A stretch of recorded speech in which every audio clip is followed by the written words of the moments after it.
Hi, it's me again, I'm back. Hanya Allah yang tahu bagaimana perasaan aku sakit. Sakitnya perasaan aku ni. Siapa yang tahu? Siapa tahu? Aku mahu dengan kau. Siapa yang buat aku ni? Aku mahu. Asal peknya aku malas betul. Bercanda. Kenapa kami yang kuasai bumi kah? Memang Mbak nggak bingung? Semua manusia di muka bumi ini bingung Mbak. Nanti nggak bingung kalau udah di surga. Siapa kamu? Coba kamu siapa? Hei, namamu siapa? Aku Firman Saputra. Kamu siapa? Hah? Equity, excellent, Assalamualaikum. Apa yang baik dan adil adalah hukum.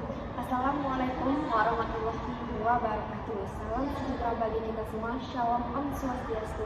Nama budaya salam kebajikan. Dewan Juri yang terhormat serta rekan berpikir kami dari tim POM dan perhati hukum yang kami banggakan. Sebelum mulai perdebatan kali ini, perkenalkan kami dari tim POM dengan saya Ratna Dewi selaku pembicara pertama dan rekan saya Dia Ardiani selaku pembicara kedua dan Rifan Sidki selaku pembicara ketiga. Dewan Juri yang terhormat, mosi kita kali ini tentang legalisasi pernikahan beda agama. Dan kami dari tim POM menyatakan dengan tegas bahwa kami setuju dengan musik perdebatan kali ini. Dan sebagai negara mendukung Indonesia memiliki keragaman agama yang kepercayaan sehingga secara tidak langsung dapat berpotensi mendorong terjadinya praktik perkawinan beda agama. Untuk hak memilih menikah dan keluarga merupakan hak asasi yang dijamin dalam instrumen HAM internasional dan peraturan perundang-undangan Indonesia. Hingga sulitnya pelaksanaan perkawinan beda agama dan tidak adanya ketentuan hukum yang mengatur hal tersebut dapat mengarah pada pelanggaran hak asasi manusia. Menyata bahwa perkawinan beda agama di Indonesia diperbolehkan. Hal didasarkan kepada tidak ditemukannya peraturan yang mengenai perkawinan beda agama sehingga menimbulkan kekosongan hukum yang berakibat pada ketidakpastian hukum. Dengan kekosongan hukum tersebut dimungkinkan pelaksanaan perkawinan beda agama dapat dilakukan di Indonesia dengan dasar hukum berupa jurisprudensi keputusan Mahkamah Agung nomor 1400 K PDT 1986 yang mengabulkan permohonan perkawinan dengan seorang pria dan seorang wanita yang notabene berbeda agama. Dalam keadaan demikian, kantor dinas kependudukan dan pencatatan sipil sebagai satu-satunya instansi yang berwenang melangsungkan perkawinan bagi kedua calon suami istri yang berbeda agama yang dianggap wajib menerima permohonan perkawinannya yang dicatatkan tersebut. Pada dasarnya, hak asasi manusia merupakan hak yang dimiliki manusia berdasarkan martabat sebagai manusia, bukan diberikan oleh hukum positif yang berlaku serta sifatnya tidak dapat dihilangkan oleh sesama manusia. Pada dasarnya, Undang-Undang Nomor 16 Tahun 2019 tentang perubahan atas Undang-Undang Nomor 1 Tahun 1974 tentang perkawinan sebagai landasan hukum perkawinan di Indonesia tidak mengatur secara eksplisit ketentuan mengenai perkawinan antara laki-laki dan perempuan yang memeluk agama yang berbeda. Dewan Juri yang terhormat, keadaan hukum perkawinan di Indonesia begitu beragam. Sebelum berlakunya Undang-Undang Perkawinan dilatar belakangi adanya ketentuan pasal 131 dan 163 Identitas Stateless IS yang menggolongkan penduduk hingga Belanda menjadi 3 golongan, yaitu golongan Eropa, Timur Asia, dan Bumi Putra.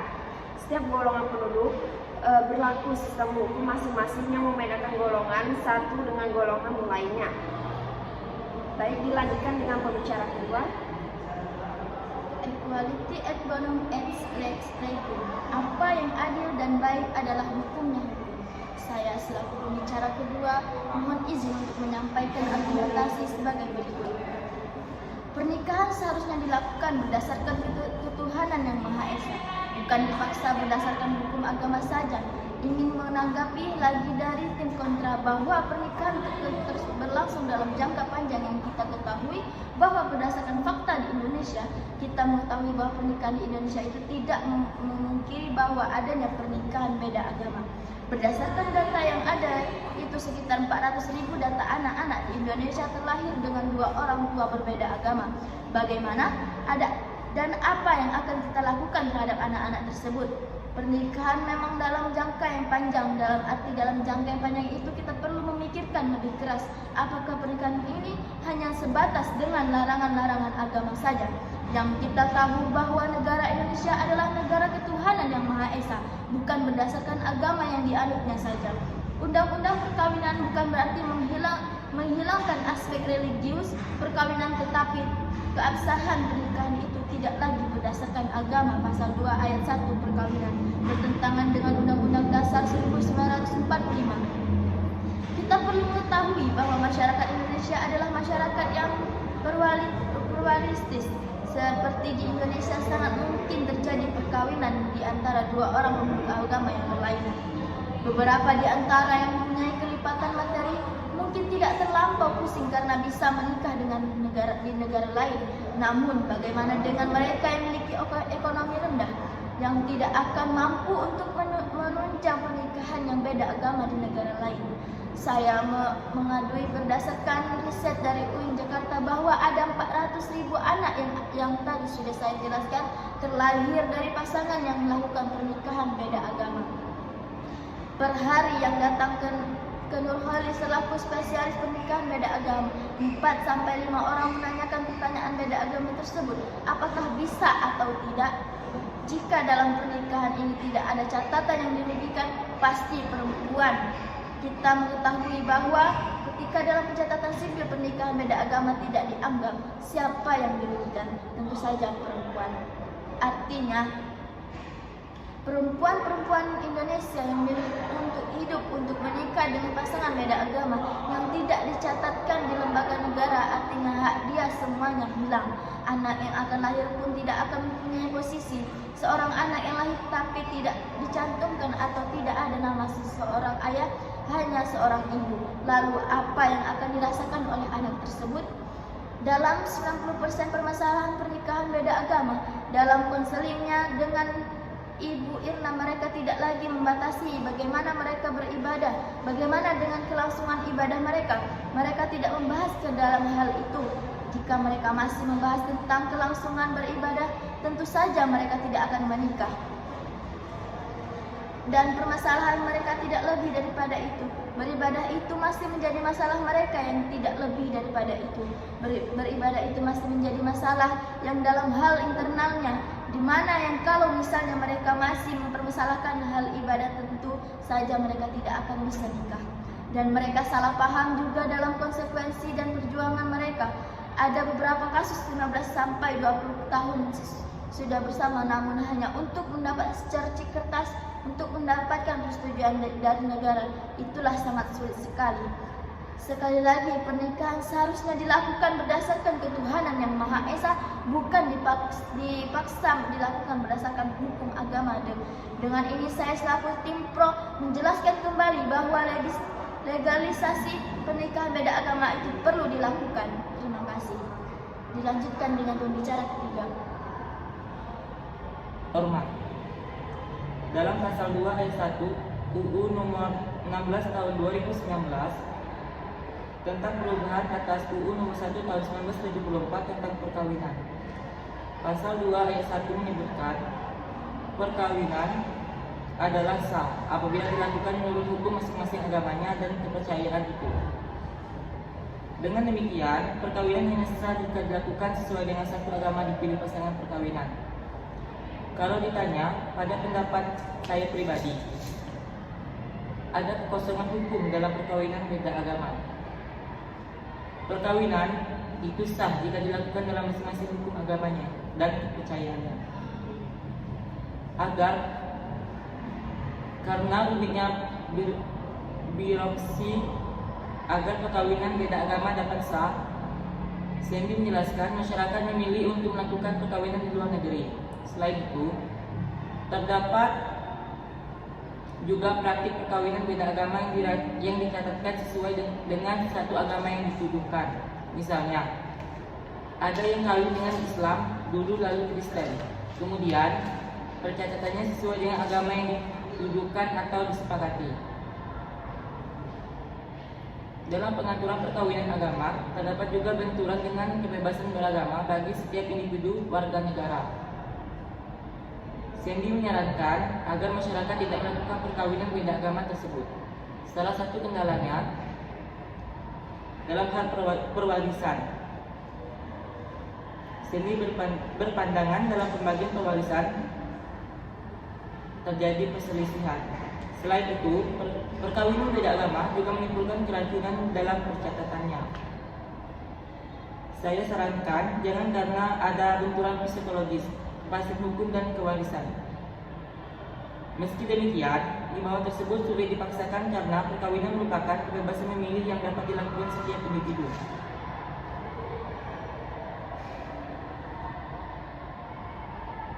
Karena itu, Sandy menjelaskan pasangan dapat memohonkan kepada pengadilan agar perkawinan beda agama dapat dicatatkan dalam dokumen negara.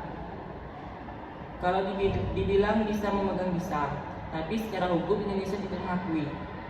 Bagi pasangan perkawinan beda agama yang dilakukan di luar negeri, Sandy menyampaikan terdapat jangka waktu 1 tahun setelah perkawinan tersebut dilakukan untuk dicatatkan di Indonesia. Dengan demikian, pemohonan sudah tidak lagi menghiraukan status agamanya, maka kantor catatan sipil harus melangsungkan dan mencatatkan perkawinan tersebut sebagai dampak pernikahan beda agama yang dilangsungkan. Dalam hal ini, apabila Anda berkeinginan untuk mencatatkan perkawinan di kantor catatan sipil, maka berdasarkan pada putusan MA tersebut dapat dipilih untuk menundukkan diri dan melangsungkan perkawinan tidak secara Islam. Kemudian, apabila permohonan pencatatan perkawinan dikabulkan oleh pihak kantor catatan sipil, maka perkawinan pasangan adalah sah menurut hukum. Sekian, terima kasih. Dilanjutkan oleh closing statement oleh pemberi pertama.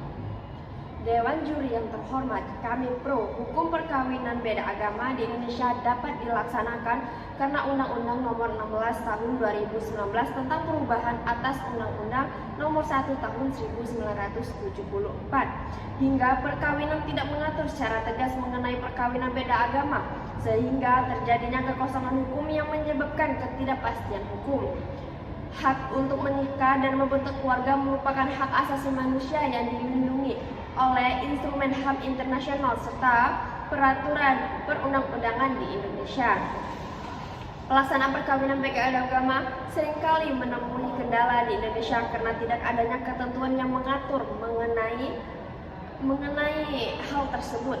Sementara itu pasal 2 ayat 1 Undang-Undang Nomor 16 Tahun 2019 tentang perubahan atas Undang-Undang Nomor 1 Tahun 1974 tentang perkawinan menyerahkan keabsahan status perkawinan pada masing-masing hukum agama dan kepercayaan. Adanya kekosongan hukum serta larangan perkawinan beda agama dalam hukum agama seringkali mendorong terjadinya penyeludupan hukum melalui penundukan agama, semu yang berakibat pada pelanggaran hak asasi beragama dan hak untuk menikah serta membentuk keluarga. Dengan demikian, sulitnya melakukan perkawinan beda agama di Indonesia berpotensi menimbulkan pelanggaran hak asasi manusia. Sekian dari kami dari tim Pro. Lawan berdebat adalah lawan terbaik dalam berpikir kami. Terima kasih dan salam konstitusi.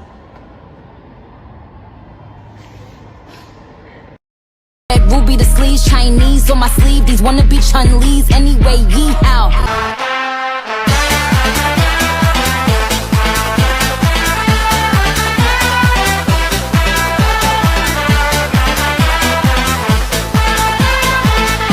Nasi dibakar, bakar nasi dibakar, campur sate, tusuk sate.